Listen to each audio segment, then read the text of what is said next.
Hello everyone. इस video में हम लोग बिहार बोर्ड और झारखंड बोर्ड के 12th इंटरमीडिएट एनुअल एग्जामिनेशन 2022 की तैयारी के लिए एनसीईआरटी बुक से 12th बायोलॉजी के एमसीक्यू टाइप क्वेश्चंस के सेट सेकंड के क्वेश्चंस और उसके आंसर्स को डिस्कस करेंगे। तो इसमें जो फर्स्ट क्वेश्चन है कि इनमें से कौन हैप्लॉइड है। हैप्लॉइड का मीनिंग क्या होता है? जैसे ये कोई सेल है, सेल के न्यूक्लियस में ये मान लेते हैं कि 4 क्रोमोसोम है, 1 2 3 4, ये 4 क्रोमोसोम है। तो 4 क्रोमोसोम्स 4 डिफरेंट टाइप्स के हैं। किसी भी एक सेल के न्यूक्लियस में जितने डिफरेंट टाइप्स के क्रोमोसोम्स होते हैं, तो उन सारे क्रोमोसोम्स को मिलाकर क्रोमोसोम्स के वन सेट कहते हैं और उसे इंडिकेट करते हैं स्मॉल लेटर एन से, और वैसे सेल को बोलते हैं हैप्लॉइड सेल। और इसमें से जो हैप्लॉइड सेल है वह है ओवम।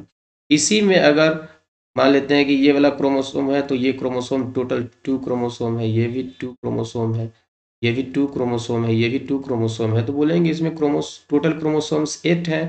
टोटल 4 टाइप्स के क्रोमोसोम्स हैं और क्रोमोसोम्स के 2 सेट हैं। अगर हम लोग अपनी बात करें, हम लोगों के एक हैप्लॉइड सेल में 23 क्रोमोसोम्स हैं, जो 23 डिफरेंट टाइप्स के क्रोमोसोम्स हैं, और एक डिप्लॉइड सेल में 46 क्रोमोसोम्स होते हैं। और इस तरह से 46 क्रोमोसोम्स जो होते हैं वो क्रोमोसोम्स के 2 सेट्स होते हैं। तो हैप्लॉइड सेल कौन सा हो गया? ओवम हो गया। एलील क्या है? तो कोई एक जीन है, जैसे कोई एक जीन है, जैसे मान लेते हैं ये एक जीन है। तो ये जो जीन होते हैं, तो इस जीन के कुछ डिफरेंट फॉर्म्स देखने को मिल सकते हैं। जैसे कैपिटल टी एक जीन है, तो इसका एक दूसरा डिफरेंट फॉर्म कौन सा है? Small T. तो किसी भी एक जीन के जो डिफरेंट फॉर्म्स होते हैं उसे एलील्स कहते हैं। तो इस तरह से तो ये क्या कहलाता है? ये कहलाता है डोमिनेंट एलील, ये कहलाता है रिसेसिव एलील। तो इस तरह से एलील क्या है? तो एलील है, या कह सकते हैं कि ये ऑल्टरनेटिव फॉर्म है एक दूसरे का। एलील क्या है? Alternative forms of A gene. जैसे इसका आंसर ये हो जाए। कोई फूड चेन है, जैसे फूड को प्राप्त करने के लिए किसी भी ऑर्गेनिज्म का एक स्पेसिफिक स्पेस होता है। जैसे ग्रास है, ग्रास को कौन खाता है? Grass hopper. ग्रास होपर को कौन खाता है? तो इसको खाता है फ्रॉग। फ्रॉग को कौन खाता है? स्नेक। इसी तरह से स्नेक को कौन खाता है? हॉक। तो इस तरह से तो फूड को प्राप्त करने के लिए क्या है? ऑर्गेनिजम्स का एक चेन बन गया, इसी चेन को बोलते हैं फूड चेन। तो किसी भी फूड चेन में कोई भी एक जो ऑर्गेनिज्म होता है, खास करके जो एनिमल होता है, तो ज़रूरी नहीं है कि उनको उसी फूड चेन से उसको उनको भोजन मिल जाए।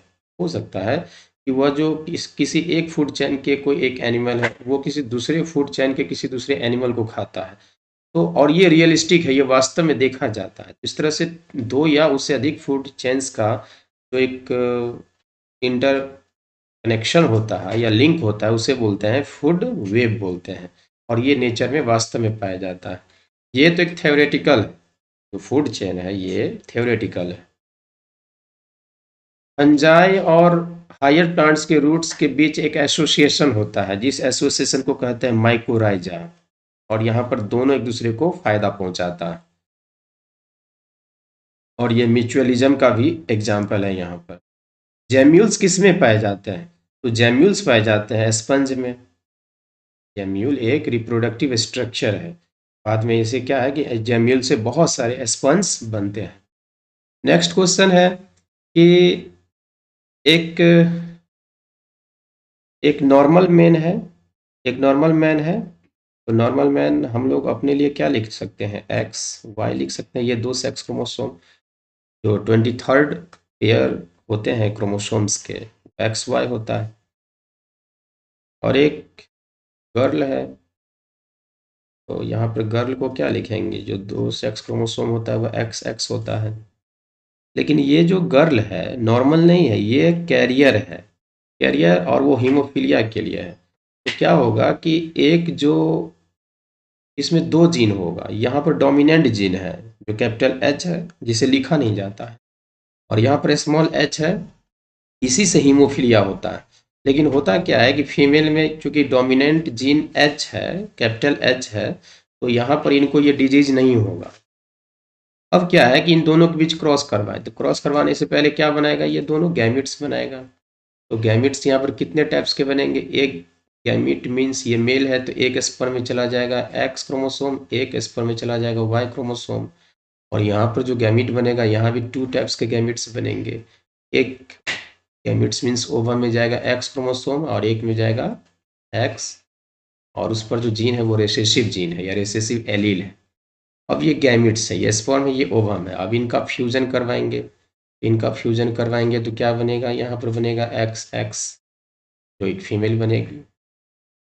ये यहाँ क्या बनेगा, एक्स एक्स पर एच, ये है normal female, normal female.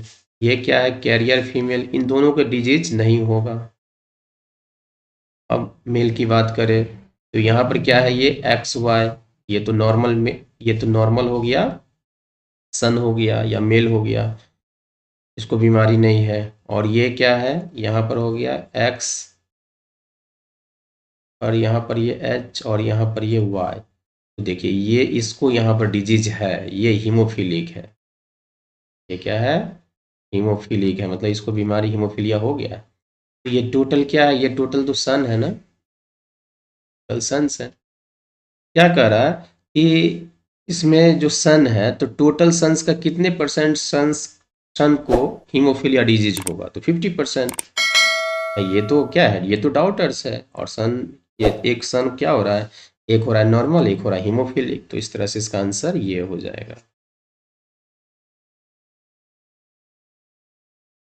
Next question है कि फूड चेन में हर्बीवोर्स क्या होता है। तो अभी तुरंत हम लोगों ने फूड चेन का एक फिगर बनाया था। देखिए ये कहलाता है प्रोड्यूसर, उत्पादक, फोटोसिंथेसिस के द्वारा अपना फूड स्वयं बना लेता है। और ये सारे क्या कहलाते हैं, ये सारे कहलाते हैं कंज्यूमर्स, उपभोक्ता। और ये क्या कर रहा है, ये तो प्लांट को खा रहा है ना, तो इस तरह से ये क्या हो गया, इसे, अच्छा ये कंज्यूमर्स, ये भी कंज्यूमर, ये भी कंज्यूमर, इसे बोलेंगे प्राइमरी कंज्यूमर, इसे सेकेंडरी कंज्यूमर। तो जो प्राइमरी कंज्यूमर होगा वह क्या होगा, यह होगा वास्तव में हर्बीवोरस, शाकाहारी होगा। तो इसमें से शाकाहारी कौन होगा, तो इसमें से शाकाहारी होगा प्राइमरी कंज्यूमर। नेक्स्ट क्वेश्चन है, धान के खेत में किसे बायोफर्टिलाइजर्स के रूप में यूज कर सकते हैं, तो साइनोबैक्टीरिया। बायोफर्टिलाइजर्स का मतलब क्या हो गया, ये जो है कुछ ऐसे नाइट्रोजन के कंपाउंड्स बनाते हैं, नाइट्रेट वगैरह बनाते हैं, जो नाइट्रेट या जिस नाइट्रेट को प्लांट्स जो होते हैं वो ले लेते हैं। इस तरह से प्लांट्स को फर्टिलाइजर्स की आपूर्ति हो जाती है। इसमें से कौन है जिसमें क्लिस्टोगैमी होता है, तो सबसे पहले तो हमें समझना होगा ना कि क्लिस्टोगैमी क्या है। एक बाइसेक्सुअल फ्लावर है जिसमें एस्टामेन भी है, पिस्टिल भी है। एस्टामेन का एंथर और पिस्टिल का स्टिग्मा एक साथ मैच्योर कर जाता है, और एंथर और स्टिग्मा एक दूसरे के बहुत क्लोज होता है। तो इसमें क्या होता है, बिना किसी पॉलिनेटिंग एजेंट के एंथर से पॉलिन ग्रेन्स पिस्टिल के स्टिग्मा पर चला जाता है, तो इस तरह से सेल्फ पॉलिनेशन हो गया। और ऐसे फूल कभी ओपन नहीं होते हैं, खुलते नहीं है, ऐसे फूल हमेशा बंद रहते हैं। और बंद मीन्स क्लोज्ड फ्लावर को ही बोलते हैं क्लिस्टोगैमस फ्लावर कहते हैं। तो क्लिस्टोगैमी किस में होगा, पोमेलिना प्लांट में, इसमें जो है क्लिस्टोगैमी देखा जाता है। मीन्स सेल्फ पॉलिनेशन होता है एक क्लोज्ड फ्लावर में।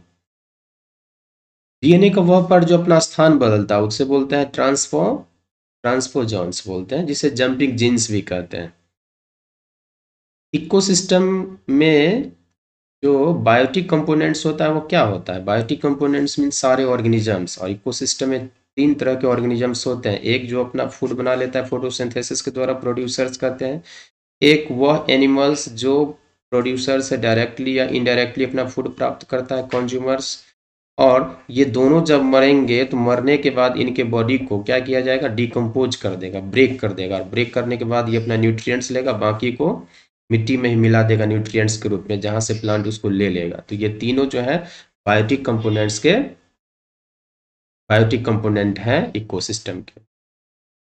इनमें से कौन है जो दूध को दही में बदल देता है, तो इसका तो सिंपल सा आंसर है लैक्टोबैसिलस। लीची का खाने वाला भाग क्या कहलाता है, तो एरिल। बहुत ही पॉपुलर क्वेश्चन है ये, बोर्ड के एग्जाम, बोर्ड एग्जामिनेशन के दृष्टिकोण से बहुत ही इंपॉर्टेंट क्वेश्चन है कि लीची के खाने वाले भाग को एरिल कहते हैं। जेनेटिक कोड में हम लोग पढ़ते हैं कि टोटल 64 कोडॉन्स होते हैं, जिसमें से 61 कोडॉन्स जो होते हैं वो अमीनो एसिड का कोडिंग करता है। 3 ऐसे कोडॉन्स होते हैं जो किसी भी अमीनो एसिड का कोडिंग नहीं करता है। तो 64 में से 3 चला जाएगा तो कितना बचेगा? 61 कोडॉन्स अमीनो एसिड का कोडिंग करेगा। इकोसिस्टम में एनर्जी एक ऑर्गेनिज्म से अगले ऑर्गेनिज्म पर ट्रांसफर होता है, बस वही। ग्रास से ग्रास हॉपर से फ्रॉग, फ्रॉग से स्नेक, स्नेक से हॉग।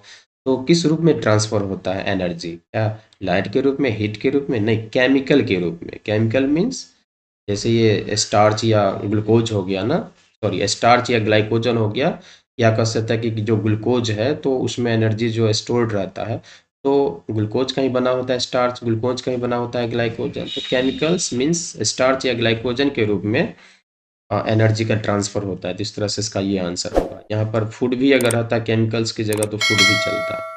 बैक्टीरिया की खोज किसने की? तो बैक्टीरिया की खोज लीवेन हॉक ने की।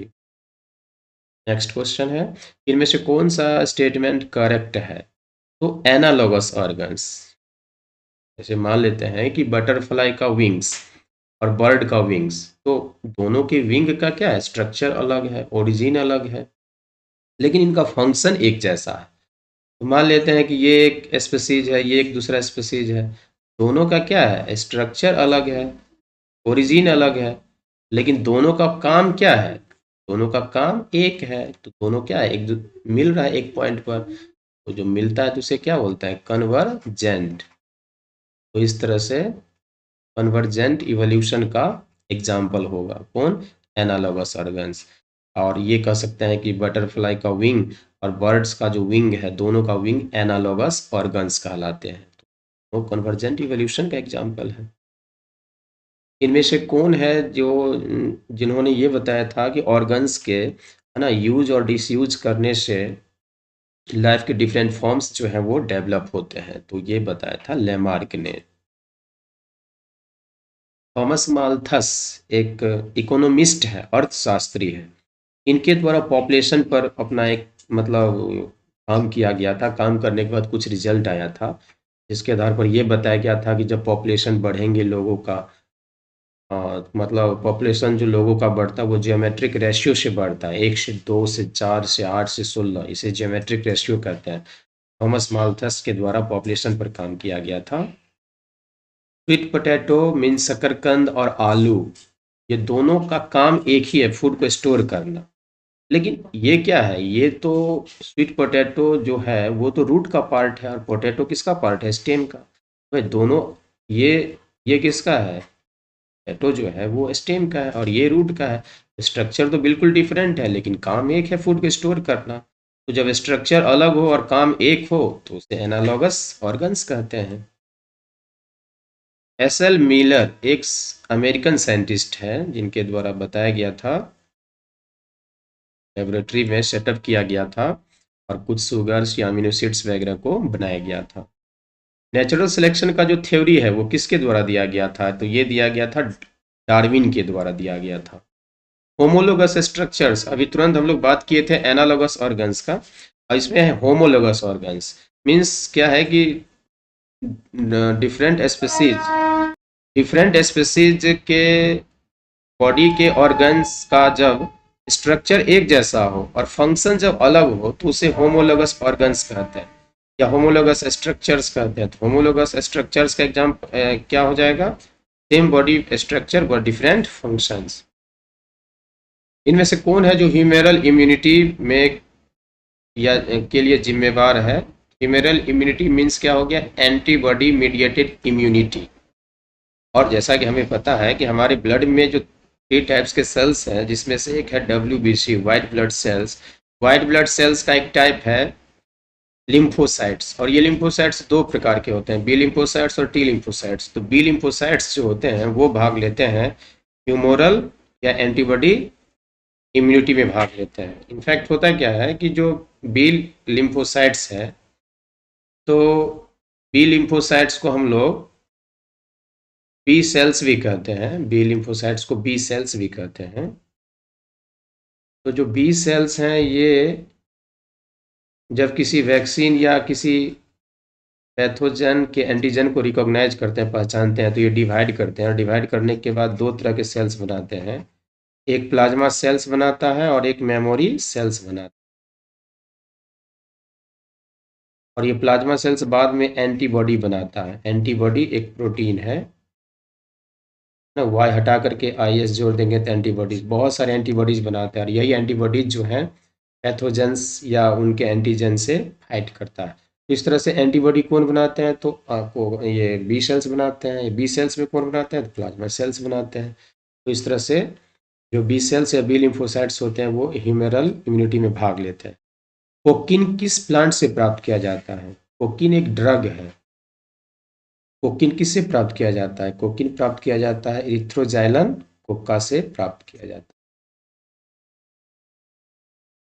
ओपियम मीन्स अफीम होता है। अफीम के ज़्यादा इस्तेमाल से क्या हो सकता है, शरीर के वजन में कमी हो सकती है, इनफर्टिलिटी हो सकती है, भोजन में रुचि, ये सारे मतलब सही है।